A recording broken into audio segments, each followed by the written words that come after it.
So actually, we are seeing the chapter 3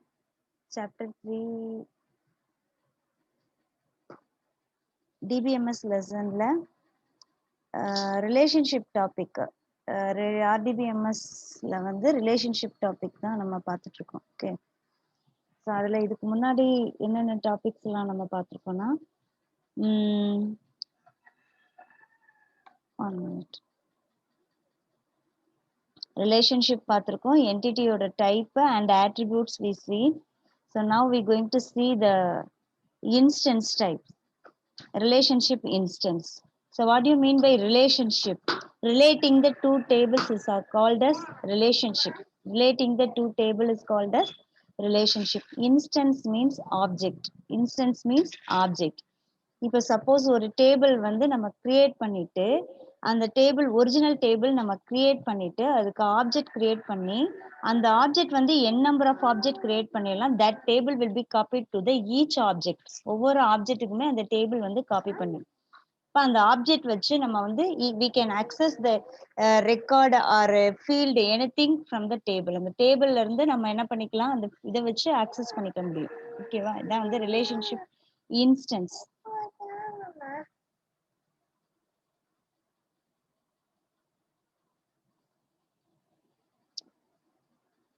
So now we're going to see about a degree of relationship. Degree of relationship means suppose only one relationship இருக்கு அப்படின்னா available only one relationship na we can call it as unary. Suppose two relationships available அப்படின்னா that is binary. So three or more, three நாளே ternary ன்னு சொல்லிடலாம். For example, employee of an organization, ஒரு employee available in organization. So it is handled by the manager. Employee அந்த manager handle பண்றாங்க. ஒரு employee contact with the manager அப்படின்றது one to one relationship. Suppose many employees contact with one manager அப்படின்னா அது பைனரிக்கு போயிடும். இப்போ 3 வரப்போ மல்டிக்கு போகும். ஓகேவா? ஸோ இதுதான் நம்ம டிகிரி ஆஃப் ரிலேஷன்ஷிப். The number of entity types involved in known as number of entity types. Entity na என்னப்பா? Field. Entity is called as a field. And the field type தான் என்னன்னு சொல்றோம்னா the degree of relationship அப்படின்னு சொல்றோம். Number of entity type. Okay. First இப்போ serial number, இப்போ ஒரே ஒரு காலம் மட்டும் இருக்குன்னு வச்சுக்கோங்க. Only ID available அப்படின்னா அது unary. But serial number அவங்களோட ID வருதுன்னா binary. 3 types வருதுன்னு வச்சுக்கோங்களேன், நேம் இந்த மாதிரி மல்டிபிள் இது வருது அப்படின்னா, எம்ப்ளாயோட டீடைல் மல்டிபிள் காலம்ஸ் என்டிட்டிஸ் வருது அப்படின்னா அது டெர்னரி அப்படின்னு சொல்லுவோம். Okay. Example, the employee of an organisation as a manager, the few others are employees. It also connect one entity itself in the loop. So the manager of unary, மேனேஜர்ன்றது single person, so he is unary. Similarly, the employees work for the department. So department is a many departments can be available. Okay va? So அது binary அப்படின்னு சொல்லலாம், இல்ல ternary அப்படின்னு சொல்லலாம். Two entities இருந்தா the binary. More customers நிறைய இருப்பாங்க, so அவங்க என்னன்னு சொல்றாங்க, ternary அப்படின்னு சொல்றாங்க. You understand பா?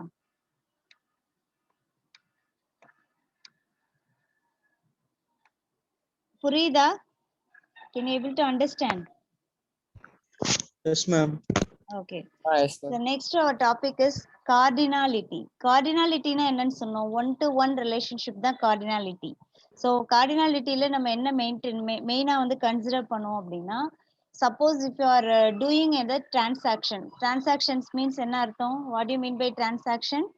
Sending one data one place to another. ஒரு பிளேஸ்ல இருந்து இன்னொரு பிளேஸ்க்கு ஒரு டேட்டா டிரான்ஸ்ஃபர் ஆகுறதுக்கு பேரு தான். அது ரிசீவ் ஆகும்போது ஒன் பை ஒன்னா ரிசீவ் ஆகும். ஸோ மொத்தமா போய் நமக்கு ரிசீவ் ஆகுது. Suppose if you're sending any photo or messages to your friend அப்படின்னா, அவங்க ரிசீவ் பண்ணும்போது எல்லாமே மொத்தமா ரிசீவ் பண்ணுவாங்க, ஒன் பை ஒன்னா ரிசீவ் பண்ணுவாங்க. ஸோ அது கரெக்டா ஒன் டு ஒன் பாயிண்ட் அவுட்ல தான் இருக்கும். That is called as cardinality. So number of items that must included the relationship, the number of entities, one set mapped, only one set mapped with the number of entities, the another set via the relationship. The three classifications of cardinality are one-to-one relationship, one-to-many relationship, many-to-many relationship. இப்போ one-to-one னா just one person இன்னொரு personக்கு only one message. One-to-many அப்படின்னா one person many personக்கு one message.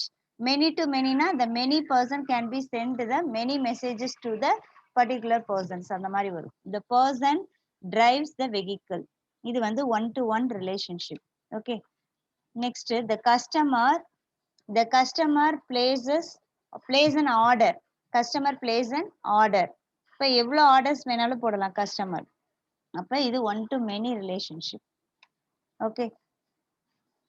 Next many to many relationship. Multiple orders can be do by the customers. நிறைய customers multiple orders போடுறாங்கன்னா many to many, as well as the students register the many courses. ஒரு student வந்து நிறைய courses இது பண்ணலாம், நிறைய students நிறைய courses இது பண்ணலாம். ஸோ அப்ப அது many to many ரிலேஷன்ஷிப்ல வரும். ஓகேவா? ஸோ இது வந்து cardinality of a relationship. So next நம்ம என்ன பார்க்க போறோம்னா the ER diagram, entity relationship diagram. So இப்போ நம்ம அந்த ரிலேஷன்ஷிப் சொல்றோம் இல்லையா, அந்த ரிலேஷன்ஷிப்பை we can represent through the ER diagram, entity relationship diagramல நம்ம கொடுக்கலாம். ஸோ எப்படி வந்து ப்ரோக்ராமிங்ல ஃப்ளோ சார்ட் வந்து மேனேஜ் பண்றாங்களோ, ஸோ லைக் தட் டேட்டா பேஸ்லையும் they are following some flow charts. இந்த ஃப்ளோ சார்ட்ல எப்படி ரெப்ரசென்ட் பண்றாங்கன்னா, entity is your entity is strong entity அப்படின்னா we can use the rectangle, single rectangle, strong na. Weak entity represent by the double rectangle. So relationship create ஆகுது. அப்ப ஏதாவது two tables related with each other அப்படின்னா we can represent the diamond symbol. Okay, the entities between the entities அப்படின்னா two or more columns. Entitiesனா என்னன்னு சொல்லியிருக்கோம் நம்ம, entity is in column. ஓகேவா? So அதுக்கு வந்து யூஸ் பண்றது ராம்பஸ் யூஸ் பண்றாங்க வித் ராம்பஸ் வீக். அதுக்குள்ளே இன்னொரு இது யூஸ் பண்றாங்க, வீக் என்டிட்டி இது. ஓகேவா? தென் ஆட்ரிபியூட் அப்படிங்கிறது மென்ஷன் பண்றதுக்கு ஆட்ரிபியூட்ஸ் வந்து காலம். ஆட்ரிபியூட்ஸ் அப்படிங்கிறதும் காலம். அந்த காலமை வந்து இண்டிகேட் பண்றதுக்கு எலிப்ஸ் வந்து யூஸ் பண்றாங்க. எலிப்ஸ் வந்து ஒரு காலம், ஏஜ் காலம், சீரியல் நம்பர், நேம், இதெல்லாம் ஒவ்வொன்றும் காலம். அந்த காலமை ரெப்ரசென்ட் பண்றப்போ ரெக்டாங்கிள்ல மென்ஷன் பண்றாங்க. இந்த பிட்வீன் என்டிட்டிஸ் அப்படிங்கிறது ஒரு டேபிள்ல இருந்து இன்னொரு டேபிளுக்கு காமன் ஆட்ரிபியூட்ஸ் இருந்துச்சுன்னா அதை வந்து பிட்வீன் என்டிட்டிஸ்ன்னு சொல்லிட்டு மென்ஷன் பண்ணுவாங்க. the key attribute for the entity. key attributesனா என்னப்பா? கீனா என்னது? so what do you mean by key? primary key attribute என்ன செய்றாங்கன்னா, primary key attribute for an entity underlined with the attribute ன்னு சொல்லிருக்காங்க. அந்த காலமை வந்து கீழே அண்டர்லைன் பண்ண மாதிரி இருக்கும். இப்ப ஏஜ் வந்து உங்களுக்கு வந்து பிரைமரி கீன்னு செட் பண்றாங்கன்னா அந்த ஏஜுக்கு கீழே ஒரு அண்டர்லைன் இருக்கணும். அண்டர்லைன் இருந்தா that is primary key. Okay. Derived attribute for the entity. Derived அப்படின்னா டாட்டட் எலிப்ஸ்ல மென்ஷன் பண்றாங்க. டிரைவ்டுனா ஒரு காலம்ல இருந்து சப் காலம்ஸ் இந்த மாதிரி வருதுன்னா, இப்ப ஃபார் எக்ஸாம்பிள் நேம் இருக்குன்னா அதுக்கு கீழே ஃபர்ஸ்ட் நேம் லாஸ்ட் நேம் அப்படி மாதிரி வருது அப்படின்னா டபுள் இதுல வந்து என்டர் பண்ணுவாங்க, டாட்டட் எலிப்ஸ்ல வந்து இருக்கும். Next multi valued attribute for an entity வந்து டபுள் எலிப்ஸ் இருக்கும். Double ellipse. டாட்டட் எலிப்ஸ் வந்து டிரைவ்டு, இதுல இருந்து இது வந்திருக்கு அப்படின்னு அர்த்தம். மல்டி வேல்யூட்னா கமா போட்டு எழுதுறதுக்கு பேர் தான் multi valued attribute. To you understand what I am saying? இப்ப வந்து ஏஜ் இருக்குன்னா 13 15 அப்படின்னு கமா போட்டு எழுதுறீங்கல்ல, அதுதான் மல்டி வேல்யூட் ஆட்ரிபியூட்ஸ். டிரைவ்டு ஆட்ரிபியூட்ஸ்னா நேம்ல ஃபர்ஸ்ட் நேம் லாஸ்ட் நேம்னு ரெண்டு டிரைவ் ஆயிருக்குன்னா அது வந்து டிரைவ்டு ஆட்ரிபியூட். அதை டாட்டட் லைன்ல மென்ஷன் பண்ணணும். ஸோ இதுக்கு எக்ஸாம்பிள் போட்டிருக்காங்க பாருங்க. இப்போ இதுல எலிப்ஸ் போட்டிருக்காங்க இல்லையா, அந்த எலிப்ஸ் ஃபுல்லாவே என்னன்னா இந்த எலிப்ஸ் போட்டிருக்காங்க. ஐடி, ஃப்ரேம், எல் நேம், இந்த மாதிரி நிறைய ரெப்ரசென்ட் பண்ணிருக்காங்க பாருங்க. இந்த ரெக்டாங்குலர் ஷேப் எல்லாமே நம்ம என்ன சொல்லியிருக்கிறோம்னா என்டிட்டின்னு சொல்லியிருக்கோம் பாருங்க. என்டிட்டி வந்து ஸ்ட்ராங்னு சொல்லியிருக்கோம். வீக் என்டிட்டியா இருந்தா டபுள் ரெக்டாங்கிள்ல இருக்கணும். இதுல கரெக்டா இவங்க ரெப்ரசென்ட் பண்ணவே இல்லை. ஒரு 2 or 3 டயக்ராம்ஸ் தான் போட்டிருக்காங்க, எல்லா டயக்ராம்ஸும் போடல. ஓகே. நேம்ஸ், ஐடி, நேம் இதெல்லாம் வந்து ஆட்ரிபியூட் ரெப்ரசென்ட் பண்ணுவோம். இந்த இருக்க ஆட்ரிபியூட்ஸ் ரெப்ரசென்ட் பண்ணும்போது நம்ம எப்படி போடணும்னா இந்த மாதிரி எலிப்ஸ்ல போடுவோம். எலிப்ஸ்ல போட்டா தட் இஸ் ஆட்ரிபியூட். ஆட்ரிபியூட்க்கு கீழே ஏதாவது அண்டர்லைன் இருக்கான்னு பாருங்க. ஃபர்ஸ்ட் நேம் லாஸ்ட் நேம் இங்க இருக்கு. Name, first name last name. First name last நேம்ல இதுல அண்டர்லைன் போடாம இருக்கு, இது தப்பா இருக்கு. ஸோ இங்க வந்து அண்டர்லைன் போட்டிருக்கணும். இது கீழே இப்படி அண்டர்லைன் பண்ணியிருப்பாங்க. இப்படி அண்டர்லைன் பண்ணியிருந்தாங்கன்னா தட் இஸ் மல்டி என்ன சொன்னோம் நம்ம டிரைவ்டு ஆட்ரிபியூட்னு சொன்னோம். மல்டி வேல்யூடு ஆட்ரிபியூட்னா கமா போட்டிருப்பாங்க. கமா போட்டு வேல்யூஸ் கொடுக்குற மாதிரி இருக்குன்னா அது வந்து multi valued attribute. That is represented by double ellipse. Dotted எலிப்ஸ்னா டிரைவ்டு, இந்த ஃபர்ஸ்ட் நேம் லாஸ்ட் நேம்ல இந்த இது வர மாதிரி. கீ ஆட்ரிபியூட்னா தான் பிரைமரி கீ. சாரி, அண்டர்லைன் கொடுத்துட்டேன்னா, அண்டர்லைன் கிடையாது, டாட்டட் எலிப்ஸ்ல இருக்கணும். Dotted ellipse.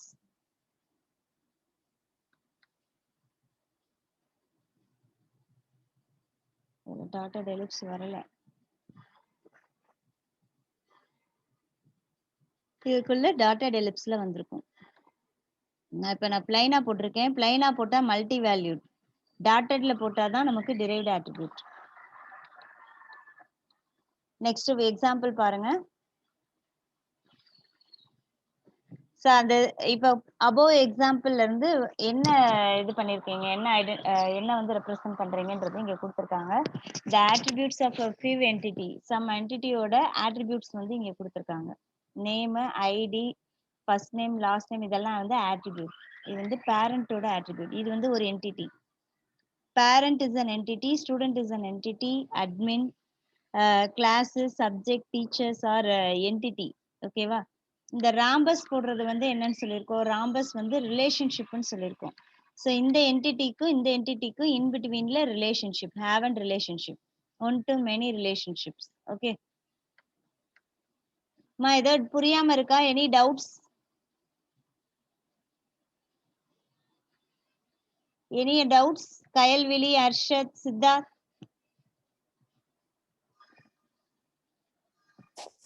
No.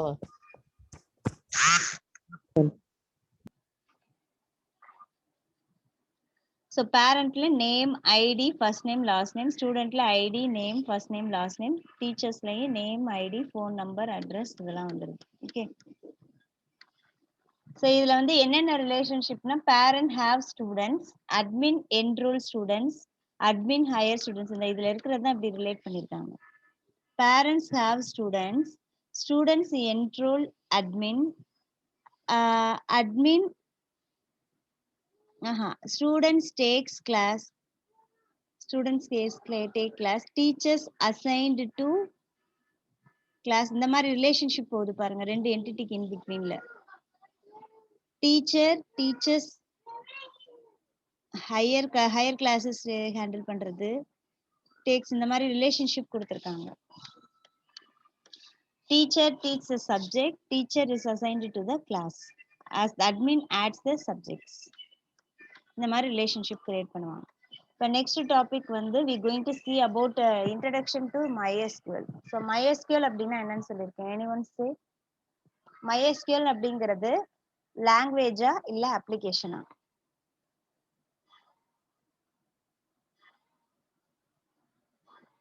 லாங்குவேஜா அப்ளிகேஷனா?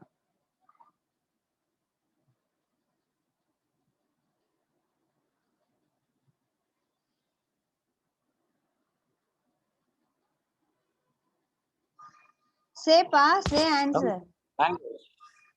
லாங்குவேஜ். அப்ப SQL அப்படிங்கிறது அப்ளிகேஷனா? Simply wrong. So see, SQL is a language. நான் many times அதான் சொல்லியிருக்கேன். SQL is a language. இந்த லாங்குவேஜை MySQLன்ற அப்ளிகேஷன்லயும் யூஸ் பண்ணலாம், ஆரக்கிள்லயும் யூஸ் பண்ணலாம்னு சொல்லியிருக்கேன். மறந்துட்டீங்களா? SQL structured query language. The structured query language can be used in MySQL and Oracle. ரெண்டுலையுமே யூஸ் பண்ணி தான் டேட்டாபேஸ் டிசைனிங் எல்லாமே பண்ணுவாங்க. டேட்டாபேஸை ஆக்சஸ் பண்றது, டேட்டாஸ் ஆட் பண்றது, டெலீட் பண்றது, மாடிஃபிகேஷன்ஸ் எல்லாமே பண்ணுவாங்க. ஓகேவா? MySQL is an application. It's a open source relational database application. RDBMSல open source applicationனா we can download this MySQL application from the net. Internet connections ஓட free of costல we can download from the internet. Googleல இருந்து நீங்க download பண்ணி எடுக்கலாம். It's a combinations of my name and founder. the name of the founder, Monty Danius daughter in SQL. So அதுதான் சேர்த்து MySQL அப்படின்னு கொடுத்திருக்காங்க. The clear definition about the database. So what is the definition about the database? Database is an application to handle and manage the data. And SQL அப்படிங்கிறது it's a structured query language. So through this language we can access the database and manage the database. Okay. So the database is then defined as a structured collection of data. Structured collection of data means structured means table. Structure means table. So ஒரு database maintaining the data by using of a table. Tableல தான் அது எல்லா டேட்டாஸையும் manage பண்ணுது. For example, இப்போ போட்டோன்னு அப்படின்னு சொல்லிட்டு நம்ம போன்ல ஒரு போட்டோ ஃபோல்டர் இருக்கு. ஸோ அந்த ஃபோல்டர்ல நம்ம என்ன பண்றோம், நிறைய போட்டோஸ் அதுல தான் போய் அரேஞ்ச் ஆகுது. இப்போ வீடியோஸ்னு ஒரு ஃபோல்டர் இருக்குன்னா all the videos are arrange in the video folder. So இது எல்லாமே சம் அரேஞ்ச்மெண்ட்ஸ். அப்போ போட்டோஸ் அப்படின்னு ஒரு டேபிள் இருக்கு, வீடியோஸ் அப்படின்ற table. So all the video and audio images datas stored in the particular location as maintain as a table. Okay. SQL அப்படிங்கிறது the structured query language is not a database ன்னு சொல்றாங்க. நல்லா understand பண்ணிக்கோ. SQL is not a database, it's a structured query language. MySQL is an application to handle the data. Okay. Are you clear about this? SQL க்கு MySQL க்கு difference புரியுதா?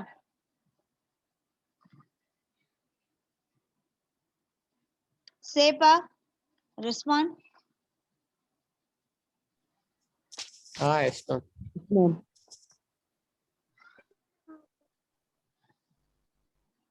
Okay. So SQL is a standard, always refers the current version 2003. MySQL அப்படிங்கிறது ஒரு language. இந்த லாங்குவேஜோட version வந்து 2003. MySQL அப்படிங்கிறது open source software that manages the relational database. இந்த MySQL application டேட்டாபேஸை manage பண்ணும். அதுக்கு யூஸ் பண்ற language SQL. So flexibility of the changing the source code per the needed, the multiple platform like இது MySQL Windows use பண்ணலாம், லினக்ஸ்ல use பண்ணலாம், தென் Mac OS இதுல எதுல வேணாலும் நீங்க யூஸ் பண்ணலாம். It will be reliable and fast scalable சொல்றாங்க. எவ்வளவு வேணாலும் மெயின்டைன் பண்ணலாம், டேட்டாஸை ஃபாஸ்டா இருக்கும், ரிலையபிளா இருக்கும். Okay. Overview of web database. So what you mean by web database? வெப்னா என்னப்பா? வெப்னா என்ன? வெப்னா என்னப்பா?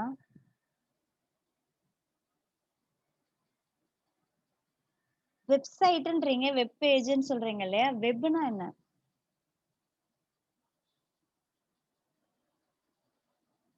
ஸோ இமெயில்லாம் யூஸ் பண்றீங்கல்ல, இமெயில்லாம் இன்டர்நெட் கனெக்ஷன்ஸோட தான் யூஸ் பண்றீங்க. அதுல ஏதாவது ஃபோல்டர் போட்டு உங்க மெயில்ஸ் இதெல்லாம் ஸ்டோர் பண்ணி வைக்கிறீங்கன்னா அது எங்க போய் ஸ்டோர் ஆகுது?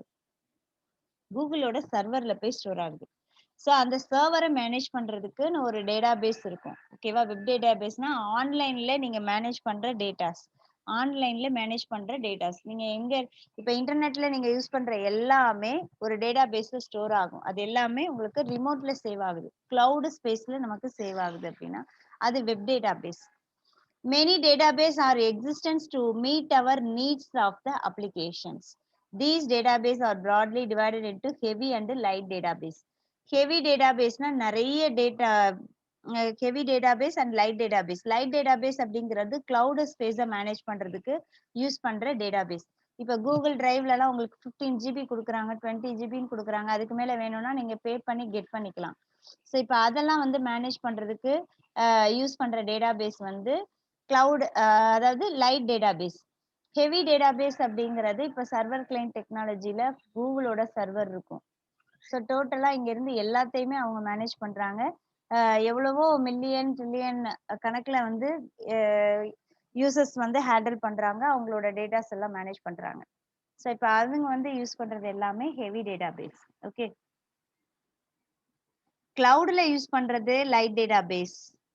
ஓகேவா? நார்மலா நம்ம வந்து ஆக்சஸ் பண்ற அவங்களோட அப்ளிகேஷன் ஆக்சஸ் பண்ணி நம்ம யூஸ் பண்ற எல்லாமே வந்து light database, sorry heavy database. Heavy database support all the desktop application. இப்போ நான் என்னோட சிஸ்டம்ல வந்து ஒரு டேட்டாபேஸ் மெயின்டைன் பண்றேன். என்னோட சிஸ்டம்ல இருந்து இன்னும் ஒரு 4 சிஸ்டம் கனெக்ட் பண்ணிருக்கேன். இந்த 4 சிஸ்டமோட எல்லாமே என்னோட சிஸ்டம்ல தான் வந்து ஸ்டோர் ஆகுதுன்னா இது வந்து heavy database. Okay, light database அப்படிங்கிறது கிளவுட்ல, அதாவது வெப்ல போய் நம்ம ஸ்டோர் பண்றது, கூகுள் டிரைவ்ல போய் நம்ம ஸ்டோர் பண்றோம்ல, அது வந்து நம்மளோட சிஸ்டம் எதுவுமே ஆக்குபை பண்ணாது. ஸோ அது வந்து light database. So before our commonly used database DB2, MySQL, or Oracle, PostgreSQL, SQLite. SQLiteலாம் வந்து இந்த லைட் டேட்டாபேஸ்னு சொல்றோம் இல்லையா, அதை வந்து மேனேஜ் பண்ற சாஃப்ட்வேர். SQL சர்வர், சைபேஸ், இதெல்லாம் வந்து பாத்தீங்கன்னா இதெல்லாம் டேட்டாபேசஸ் இது ஃபுல்லாவே வந்து. ஓகே, ஸோ இப்போ வந்து ட்ரெண்டிங்ல அதிகமா வந்து போயிட்டு இருக்கு என்னன்னா, எல்லாமே வெப் டேட்டாபேஸ் தான் நிறைய போயிட்டு இருக்கு. அப்போ வந்து எல்லாம் நம்ம லைட் வித் டேட்டாபேஸ் ஹேண்ட்லிங் தான் வந்து நிறைய மேனேஜ் பண்ற மாதிரி இருக்கும்.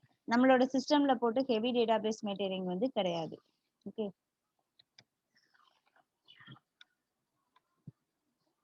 ஸோ நெக்ஸ்ட் வந்து MySQL administrator and responsibility. So for example, my system is connected with two or more system, or 10 or 20 systems அப்படின்னு வச்சுக்கலாம். The 20 systems is handled by my own system. என்னோட சிஸ்டம்ல நான் வந்து அந்த 20 சிஸ்டத்தையும் ஹேண்டில் பண்றேன். அப்ப the 20 சிஸ்டம்லயும் users are using then and there, they are storing the data. That storage, if லோக்கலா ஸ்டோர் பண்ணாங்கன்னா that datas will be stored in that their own system. ஓகேவா, அவங்களோட ஓன் சிஸ்டம்ல போயிட்டு ஸ்டோர் ஆகும். சப்போஸ் அவங்க வந்து இப்ப காமனா வந்து என்னோட சிஸ்டம்ல ஸ்டோர் பண்றாங்கன்னா எல்லாமே வந்து என்னோட சர்வர்ல வந்து ஸ்டோர் ஆகும். ஓகேவா, அப்ப உங்களோட லோக்கல் சிஸ்டம் வந்து நீங்க செப்பரேட்டா நீங்க ஸ்டோர் பண்ணியும் வச்சுக்கலாம், என்னோட சர்வர் சிஸ்டம்லயும் நீங்க ஸ்டோர் பண்ணி வச்சுக்கலாம். ஸோ அதாவது காமனா அஃபிஷியலான திங்ஸ் எல்லாமே நீங்க என்ன பண்ணிக்கலாம், சர்வர்ல சிஸ்டம்ல ஸ்டோர் பண்ணிக்கலாம். பர்சனலா நீங்க வந்து ஏதாவது ஒர்க் பண்ணி வச்சுட்டு இருக்கீங்க, டெம்பரரியா ஒர்க் பண்ணி வச்சிருக்கீங்கன்னா அது உங்களோட சிஸ்டம்ல ஸ்டோர் பண்ணி வச்சுக்கலாம். ஸோ அப்ப என்னோட மெயின் சிஸ்டம்ஸ் நான் மேனேஜ் பண்றதுக்கு ஒரு அட்மினிஸ்ட்ரேட்டர் அப்படின்றது இருக்கும். ஓகேவா, மேனேஜ் பண்றதுக்கு அட்மினிஸ்ட்ரேட்டர் இருப்பாங்க. ஸோ அவங்க தான் வந்து டேட்டாபேஸ் அட்மினிஸ்ட்ரேட்டர் அப்படின்னு சொல்லுவோம். இந்த டேட்டாபேஸ் அட்மினிஸ்ட்ரேட்டர் வந்து யார் அப்படின்னா, he is taking care of configuration, installation, performance, security and data backup. இந்த paragraph பாருங்க, important. இந்த டேட்டாபேஸ் அட்மினிஸ்ட்ரேட்டரோட மெயின் ஒர்க் என்ன? இப்ப நான் வந்து சர்வர் சிஸ்டம், என்னோட மெயின் சிஸ்டம், நான் என்ன பண்ணுவேன்னா கான்ஃபிகரேஷன் செட் பண்ணுவேன். உங்களோட சிஸ்டம்ல வந்து நான் இங்க இருந்து சிஸ்டம்ல இருந்தே அக்சஸ் பண்ணி இந்த செட்டிங்ஸ் எல்லாம் கொடுக்கறது, கான்ஃபிகரேஷன்ஸ் கொடுக்கறது, இன்ஸ்டாலேஷன்ஸ் கொடுக்கறது. உங்களோட சிஸ்டம்ல ஒரு சாஃப்ட்வேர் இல்லைன்னா கூட சிஸ்டம்ல இருந்து நான் இன்ஸ்டால் பண்றது எல்லாமே பண்ணலாம். செக்யூரிட்டி மேனேஜ் பண்ணலாம். செக்யூரிட்டி மேனேஜ்னா உங்க சிஸ்டம்ல இருந்தோ இல்ல சிஸ்டம்ல இருந்தோ யாரும் வந்து எந்த டேட்டாவையும் அக்சஸ் பண்ண முடியாது, ரொம்ப சேஃபா வந்து மெயின்டைன் பண்ணலாம். பேக்கப் எடுக்கலாம். உங்க சிஸ்டம் ஃபுல்லா ஆயிட்டே இருக்கு அப்படின்னா உங்களோட எல்லாத்தையுமே எடுத்து காப்பி பண்ணி சிஸ்டம்ல நான் சர்வர் சிஸ்டம்ல போட்டு வச்சுக்கலாம். ஸோ இந்த மாதிரி மெயின் ஒர்க் எல்லாமே நான் என்ன பண்ணிக்க முடியும், அட்மினிஸ்ட்ரேட்டரா இருந்து பண்ண முடியும். இந்த DBAs possesses the skill of database design. அப்போ ஒரு டேட்டாபேஸ் அட்மினிஸ்ட்ரேட்டர்ல ஒர்க் பண்ற அந்த பர்சனுக்கு என்னென்ன ஸ்கில் இருக்கணும்னா, டேட்டாபேஸை டிசைன் பண்ற ஸ்கில் இருக்கணும், தென் கொரி அக்சஸிங் இருக்கணும். கொரினா என்ன அர்த்தம்னா, ஒரு இதை வந்து செலக்ட் பண்ணி எடுக்கிறதுக்கு பேரு தான் கொரி. இப்ப ஃபார் எக்ஸாம்பிள் ஒரு டேபிள்ல நிறைய டேட்டாஸ் இருக்கு, எனக்கு எது செலக்டிவா வேணுமோ நான் அதை மட்டும் ஃபெச் பண்ணி எடுக்கிறேன். இப்ப வந்து ஒரு 100 ட்ரெஸ்ஸஸ் இருக்கு, அதுல வந்து நான் ப்ளூ கலர் மட்டும் நான் அக்சஸ் பண்ணி எடுக்கிறேன். இப்ப செலக்டிவா எடுக்கிறேன் அப்படின்னா ஒரு பேஸ்டான ஒரு கண்டிஷனை பேஸ் பண்ணி தான் நான் ஃபெச் பண்ணி எடுப்பேன். இப்ப எனக்கு ப்ளூ கலர் ட்ரெஸ்ஸஸ் வேணும் அப்படின்னு சொல்லி ஒரு கண்டிஷன் கொடுக்குறேன். இப்ப அந்த கண்டிஷன் பேசிஸ்ல ப்ளூ கலர் ட்ரெஸ்ஸஸை மட்டும் நம்ம எடுக்கிறோம். அப்ப அது வந்து கொரி. ஸோ ஒரு ஓவரால் இதுல டேபிள்ல இருந்து செலக்டிவா நம்ம எடுக்கிறதுக்கு பேரு தான் கொரி. அப்ப ஒரு டேட்டாபேஸ் அட்மினிஸ்ட்ரேட்டருக்கு என்ன நாலேஜ் இருக்கணும்னா, ஒரு டேட்டாபேஸை டிசைன் பண்ற நாலேஜ், தென் டேட்டாபேஸ் கொரீஸை வந்து ஹேண்டில் பண்றது, கொரீஸ்னா கண்டிஷன்ஸ் மேக் பண்ற நாலேஜ் இருக்கணும், தென் RDBMS ரிலேஷன்ஷிப் கிரியேட் பண்ண தெரியணும். ஸோ இந்த டேபிள்ல இருந்து இவங்க இதை ரிலேட் பண்ணி எடுக்க தெரியணும். இப்ப எப்படின்னா ஒரு ஆதார் நம்பரை வச்சு ரிலேட் பண்ணி அவங்களோட கம்ப்ளீட் டீடைல் எப்படி எடுக்கிறாங்க, ஸோ அது மாதிரிதான் ஏதாவது ஒரு டேட்டாஸ் எடுத்து ரிலேட் பண்ணி அதோட ரிலேட்டட் டேட்டாஸை வந்து ரெக்கார்ட்ஸை வந்து எடுக்கணும். அது SQL அண்ட் நெட்வொர்க்கிங் தெரியணும். SQL அப்படிங்கிறது ஸ்ட்ரக்சர்ட் கொரி லாங்குவேஜ், அந்த லாங்குவேஜ் வந்து தெரிஞ்சிருக்கணும், நெட்வொர்க்கிங் கான்செப்ட்ஸ் தெரிஞ்சிருக்கணும். இதெல்லாம் வந்து டேட்டாபேஸ் அட்மினிஸ்ட்ரேட்டரோட skills. The primary task is creating the new user and providing them with the access rights. இப்ப நான் வந்து என்னோட சிஸ்டம்ல என்னோட டேட்டாபேஸ்ல உங்களோட சிஸ்டம் எல்லாம் நான் கனெக்ட் பண்ணணும்னா ஃபர்ஸ்ட் நான் உங்களை 4 பேரையும் நான் ஆட் பண்ணணும். So I am the administrator. So I am going to add your system into my system. So இதே மாதிரி எல்லா பர்சன்ஸோட சிஸ்டமையும் என்னோட சிஸ்டம்ல நான் ஃபர்ஸ்ட் நான் என்ன பண்ணணும், கனெக்ட் பண்ணணும். நியூ யூசர் நேம் பாஸ்வேர்ட் கொடுத்து ஜாயின் பண்ண வைக்கணும். Then providing them with the access rights. நான் உனக்கு ரைட்ஸ் கொடுக்குறேன், என்னோடதை ஆக்சஸ் பண்ணிக்கணும். இப்போ கூகுள் டிரைவ் அந்த மாதிரி தானே இருக்கு. ஸோ நம்ம வந்து எத்தனை பேர் நம்ம யூசர் வேணாலும் நம்ம கிரியேட் பண்ணி உள்ள என்டர் ஆயிக்கிறோம். அதுக்கு வந்து அவங்க ஆக்சஸ் பர்மிஷன்ஸ் கொடுக்குறாங்க. கூகுள் டிரைவ்ல நீங்க லாகின் பண்ணும்போதே ஆக்சஸ் பர்மிஷன் கூகுள்ல இருந்து கொடுக்குறாங்க, நீங்க என்டர் பண்றீங்க. அப்ப நீங்க எல்லாம் லாகின் பண்ணிருக்கீங்கன்றது கூகுளுக்கு தெரியும். ஸோ அதே மாதிரி இப்போ கூகுள் கிளாஸ் ரூம் இருக்கு. கூகுள் கிளாஸ் ரூம்ல நாம அட்மினா இருந்து எத்தனை இது வேணாலும் நம்ம என்ன பண்ணிக்க முடியும், மெர்ஜ் பண்ணிக்க முடியும், ஜாயின் பண்ணிக்க முடியும். ஓகேவா? Do you understand what is the role of MySQL administrator? Any doubts in this? Can I ask the question?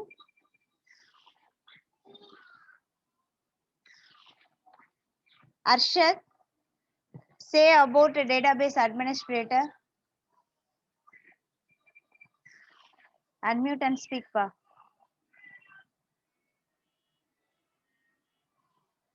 Arshad, unmute and speak. Ma'am, Say the role of database administrator. Who is the administrator? எக்ஸாம்பிளுக்கு இப்ப நீங்க தான் ma'am எங்களை admit கொடுக்கணும்னா அங்க உள்ள வர முடியும் மேம், அந்த மாதிரி சொன்னீங்க. சரி, ஓகே. அவங்களோட மெயின் ரோல் என்னென்ன எல்லாம் ஒர்க் வந்து அவங்க எதெல்லாம் வந்து கேர் எடுக்கணும்னு சொல்லிருக்காங்க. ஸ்கிரீன்லயே நான் ஷேர் பாக்ஸ் போட்டு வச்சிருக்கேன், அதை கூட சொல்ல தெரியல. கான்ஃபிகரேஷன் இன்ஸ்டாலேஷன் அதானே மேம்? ஆமா, taking care of configuration, installation, performance, security and data backup. Okay. So how to create the new user accounts to the MySQL? MySQL ல எப்படி new user accounts வந்து create பண்றது? Okay.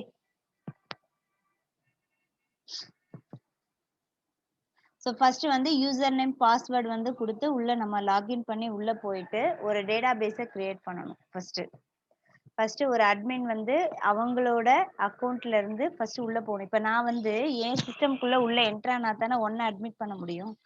அப்ப as administrator first நான் என்ன பண்ணணும்னா என்னோட user name password கொடுத்து ஃபர்ஸ்ட் உள்ள நான் போகணும்.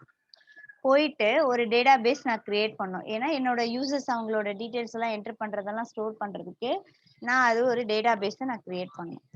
கிரியேட் பண்ணிட்டு அதுல யார் யாரெல்லாம் என்டர் ஆகுறாங்களோ அவங்கள ஃபுல்லா நான் அதுல ஜாயின் பண்ணி விடணும். ஸோ ஜாயின் பண்ணிட்டு நான் என்ன பண்ணிக்கலாம், யூசர் நேம் பாஸ்வேர்டு கொடுத்து நான் என்டர் ஆயிட்டேன். இப்போ என்னோட ஸ்டூடெண்ட்ஸ் இவங்கெல்லாம் வந்து ஜாயின் பண்ணிட்டாங்க. ஜாயின் பண்ணதுக்கு அப்புறம் அவங்களோட இப்போ ஒன்றும் இல்லை, நான் இப்போ ஒரு ஸ்ட்ரக்சர்ல காமிக்கிறேன் பாருங்க. ஸோ இப்போ ஃபர்ஸ்ட் வந்து நான் என் சிஸ்டம் வந்து நான் லாகின் பண்றேன், என் சிஸ்டம்ல லாகின் பண்றேன். லாகின் பண்ணிட்டு இது கீழே வந்து நான் நிறைய டேபிள் வந்து நான் வச்சிருக்கேன், நிறைய டேபிள் எனக்குள்ள வச்சிருக்கேன் நான். ஓகே, ஸோ இது எல்லாமே என்னன்னா யூசர் டேபிள். ஒரு அட்மினிஸ்ட்ரேட்டருக்கு என்ன இருப்பாங்கன்னா யூசர் டேபிள்ஸ் இருப்பாங்க. யூசர் டேபிள் இது வந்து இந்த யூசர், இவங்க வந்து இந்த யூசர், இவங்க யூசர். இப்போ இந்த யூசர் வந்து மேனேஜ் பண்றது எல்லாமே அவங்களுக்கு தனியா இருக்கும், இவங்க யூஸ் பண்றது தனியா இருக்கும், இவங்க யூஸ் பண்றது தனியா இருக்கும். ஓகேவா? ஸோ அப்ப ஃபர்ஸ்ட் வந்து நான் என்டர் பண்ணணும், அதை தான் இங்க கொடுத்துருக்காங்க. ஸோ இப்போ பாரு, the MySQL database the exist table named users. Already எக்ஸிஸ்டா இருக்கிற டேபிள் பேர் வந்து users. Newly created account have an entity to the user table. புதுசா யார் வந்து கிரியேட் பண்றாங்களோ அவங்க இதுல ஒரு டேபிள் இருக்கும், யூசர் டேபிள்னு இருக்கும். இப்ப நான் ஒன்னு கிரியேட் பண்ண அட்மினா இருந்து மேனேஜ் பண்றேன் அப்படின்னா நான் ஒரு டேபிள் கிரியேட் பண்ணிடுவேன், அதுல ஃபுல்லா யூசர்ஸ் தான் இருப்பாங்க. அந்த யூசர்ஸ் வந்து admin creates an account for the username password. இந்த மாதிரி username password வந்து கிரியேட் பண்ணி நான் ஒவ்வொரு அக்கௌண்டா கிரியேட் பண்றேன். கொடுத்துட்டு ஒவ்வொரு யூசர்ஸ்க்கும் அந்த யூசர் நேம் பாஸ்வேர்டை நான் கொடுக்குறேன். கொடுத்து நீங்க இதுல லாகின் பண்ணி வாங்கன்னு கொடுக்குறேன். Once the user account is activate ஆயிடுச்சுன்னா you can create the table, insert table, create table எல்லாமே நீங்க பண்ண முடியும். ஓகேவா? புரியுதாப்பா? சோ இதுல வந்து என்னன்னு சொல்லுவாங்க, இந்த பர்மிஷன் வாங்குறதுக்கு பேர் என்னன்னு சொல்லுவாங்கன்னா ப்ரிவிலேஜஸ்ன்னு சொல்லுவாங்க. ப்ரிவிலேஜஸ்னா இப்ப நீ வந்து ஒண்ணு நீ பண்ணணும், ஒரு ஒர்க் நீ பண்ணணும், ஒரு டேபிள வந்து அக்சஸ் பண்ணணும், ஒரு டேபிள கிரியேட் பண்ணணும் அப்படின்னா என்னோட நாலேட்ஜ் இல்லாம நீ பண்ணக்கூடாது. இப்ப நான் உனக்கு ஒரு டாஸ்க் குடுக்குறேன்னா நான் தான் குடுக்குறேன். அந்த டாஸ்க்க நீ பண்ணும்போது என்னோட நாலேட்ஜ் இல்லாம நீ பண்ணக்கூடாது. இந்த பர்மிஷன் குடுக்குறதுக்கு பேர் என்னன்னு சொல்லுவாங்கன்னா ப்ரிவிலேஜஸ் அப்படின்னு சொல்லுவாங்க. ப்ரிவிலேஜஸ். சோ அப்பனா நீ என்கிட்ட இருந்து பர்மிஷன் வாங்குறேன்னா இவங்களோட டேபிள்ல இருந்து இந்த டேட்டாவை நான் எடுத்துக்கிறேன். கிவ் ஆக்சஸ் பர்மிஷன் அப்படின்னா உடனே அட்மினிஸ்ட்ரேட்டர் குடுத்துருவாங்க. சரி நீ அவங்க டேபிள் ஆக்சஸ் பண்ணிக்கோ அப்படின்னு.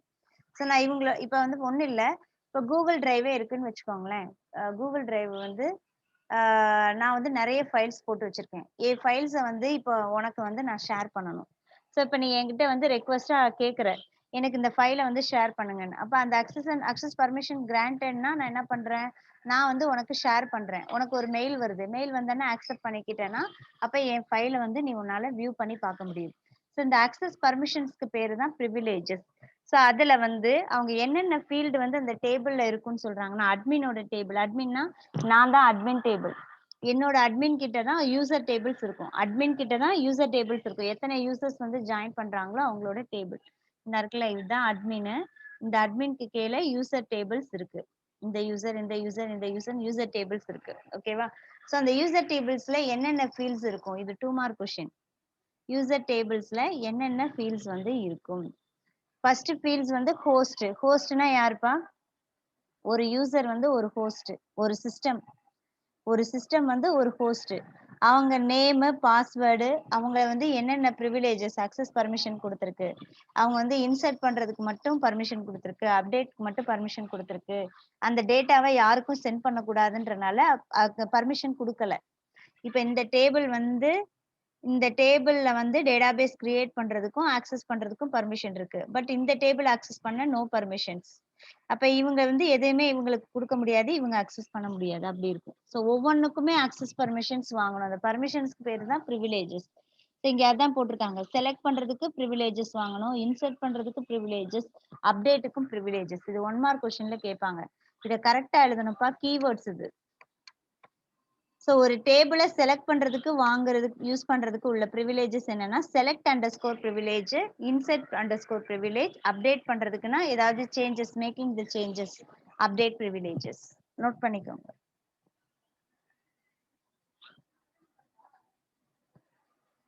புரிஞ்சா? ஏதாவது டவுட் இருக்கா?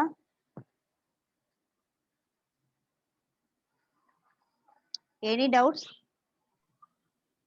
No, ma'am. No ma'am. Okay.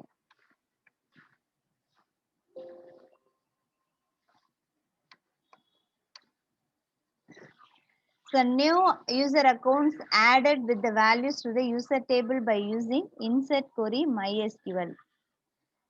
So இப்போ வந்து ஃபர்ஸ்ட் வந்து ஒரு இது வந்து நம்ம கிரியேட் பண்றதுக்கு ஒரு யூசர் நேம் பாஸ்வேர்டு கொடுத்து ஒரு லோக்கல் ஹோஸ்ட் ஒரு யூசரை வந்து கிரியேட் பண்றதுக்கு என்ன கமாண்ட்னு கொடுத்துருக்காங்க. இதை நோட் பண்ணிக்கோங்க. இதை நோட் பண்ணுப்பா, ரைட் பண்ணுப்பா. ஸோ ஒரு யூசர் வந்து எப்படி கிரியேட் பண்ணணுன்றதுக்கு இது கொடுத்துருக்காங்க. இதை கரெக்டா எழுதுங்க. இப்போ என்ன பண்ணணும்னா MySQL-க்குள்ள ஃபர்ஸ்ட் என்டர் ஆகணும். என்டர் ஆனதுக்கு அப்புறம் insert into user host name, password, அப்புறம் செலக்ட் ப்ரிவிலேஜஸ்ல வந்து என்னென்ன privileges, select privilege, insert privilege, update privilege இதெல்லாம் கொடுத்துட்டு வேல்யூஸ் வந்து local host, guest account, password வந்து கெஸ்ட் 123 இதெல்லாம் சொல்லி கொடுத்துட்டோம்னா ஒரு யூசரை வந்து நம்ம கிரியேட் பண்ணலாம். ஒரு நியூ யூசர் அக்கௌண்ட்ஸ் எப்படி வந்து MySQL-ல கிரியேட் பண்றதுன்னு கொடுத்துருக்காங்க. ஓகேவா?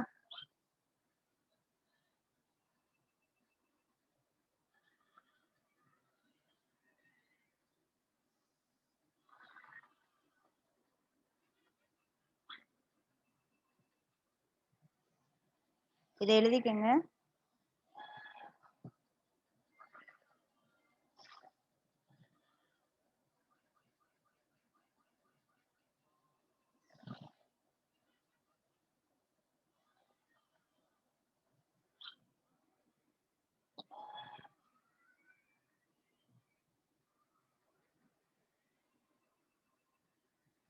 ஸோ ஃபர்ஸ்ட் வந்து இந்த MySQL ஓட எப்படி கனெக்ட் பண்றதுன்றத நான் ஒர்க் பண்ணி காமிக்கிறேன். எக்ஸாம்ப்னு ஒரு சர்வர் இருக்குப்பா. கூகுள்ல இருந்து நீங்க அது நான் இப்ப சொன்னேன்னா முடிக்க முடியாது. சரி நெக்ஸ்ட் கிளாஸ் கூட அத நம்ம பார்த்துக்குருவோம். ஓகேவா? எக்ஸாம்ப்னு சொல்லிட்டு ஒரு ஆப் இருக்கு. அது வந்து கூகுள்ல இருந்து டவுன்லோட் பண்ணிக்கங்க. உங்ககிட்ட சிஸ்டம் இருந்துச்சுன்னா, எக்ஸாம்ப்ன்ற ஒரு அப்ளிகேஷன வந்து டவுன்லோட் பண்ணி வச்சுக்கங்க. ஸோ அந்த இதுல போயிட்டு நம்ம இன்ஸ்டால் பண்ணி முடிச்சதுக்கு அப்புறம், அதுல வந்து நம்ம MySQL அப்படின்ற ஆப்ஷன வந்து ஆக்டிவேட் பண்ணுவோம். ஸோ இதுல ஆல்ரெடி எக்ஸாம்ப் இருக்கு. நான் அத ஓப்பன் பண்ணி காமிக்கிறேன் பாருங்க. அத வந்து நம்ம டைரக்ட்டா வந்து எதுல இருந்து ஓப்பன் பண்ண முடியும்னா, C:\ல போய் ஓப்பன் பண்ணணும். இன்ஸ்டால் பண்றது ஸ்டெப்ஸ் எல்லாம் நான் அடுத்த கிளாஸ்ல சொல்றேன். இத எப்படி ஓப்பன் பண்றதுன்றது மட்டும் இப்ப நம்ம பார்ப்போம். C:\ல எக்ஸாம்ப் அப்படிங்கிற ஒரு ஃபோல்டர் இருக்கு. ஸோ அந்த ஃபோல்டருக்குள்ள போனீங்கன்னா, இது நல்லா ட்ராக் பண்ணி கீழ வரைக்கும் கொண்டு வந்துருங்க. அதுல வந்து எக்ஸாம்ப் ஸ்டார்ட்ன்னு இருக்கு பாரு. இத கிளிக் பண்ணாதீங்க. எக்ஸாம்ப் கண்ட்ரோல்ன்றத கிளிக் பண்ணணும். எக்ஸாம்ப் கண்ட்ரோல் 3வது இது. 3rd option. எக்ஸாம்ப் கண்ட்ரோல கிளிக் பண்ணுங்க.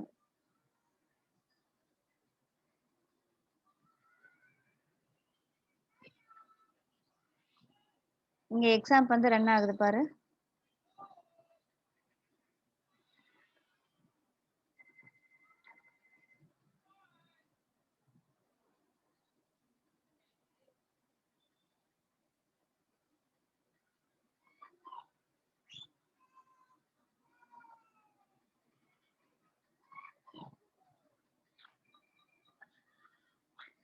லோட் ஆக கொஞ்சம் இது வந்து ஹெவியான ஃபைல்ஸ் தான். கொஞ்சம் லோட் ஆகுறதுக்கு டைம் எடுக்கும்.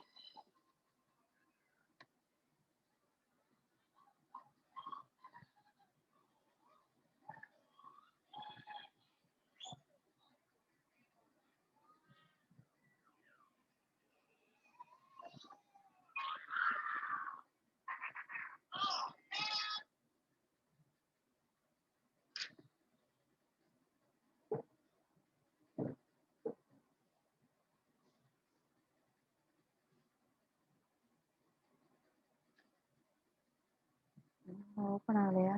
இந்த இருக்கு.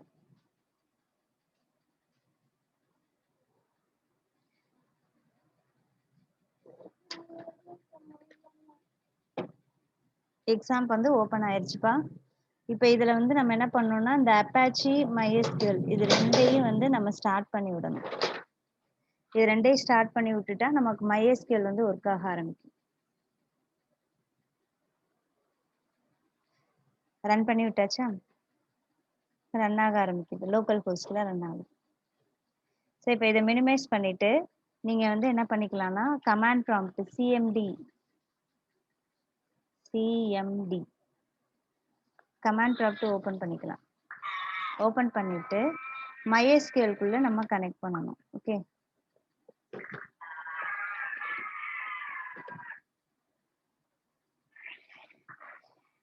இத வந்து நம்ம அந்த பாத்துக்குள்ள நம்ம போய் தான் நம்ம MySQL கனெக்ட் பண்ண முடியும். எல்லாமே CD டபுள் டாட் வச்சு வெளியில வந்துரணும். வெளியில வந்துட்டு நம்ம இந்த பாத் நம்ம MySQL கண்ட்ரோல் இது ஓபன் பண்றப்ப நம்ம C:\ல தானே போனோம். C:\ல போயிட்டு எக்ஸாம்ப் அப்படின்றதுக்குள்ள போனோம். CD எக்ஸாம்க்குள்ள போயிட்டு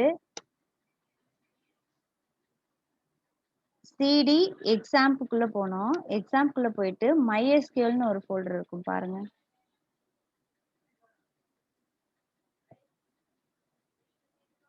இந்த இருக்கு பாருங்க. CD MySQL அப்படின்றதுக்குள்ள போகணும். ஓகேவா? இப்ப ஒரு கமாண்ட் MySQL கொடுத்துட்டு அந்த சர்வருக்குள்ள நம்ம கனெக்ட் ஆகணும். ஓகேவா? யூசர் நேம் வந்து -u. இது வந்து யூசர் நேம் வந்து நான் என்ன கொடுத்துக்கிறேன்னா ரூட்ன்னு கொடுத்துக்கிறேன். ரூட்டு பாஸ்வேர்டு வந்து நான் எதுவும் கொடுக்கல. 127.0.0.1 இதுக்குள்ள நான் உள்ள போறேன். ரெகக்னைஸ் ஆகல. 128 கொடுத்து பார்ப்போம். 128.0.0.1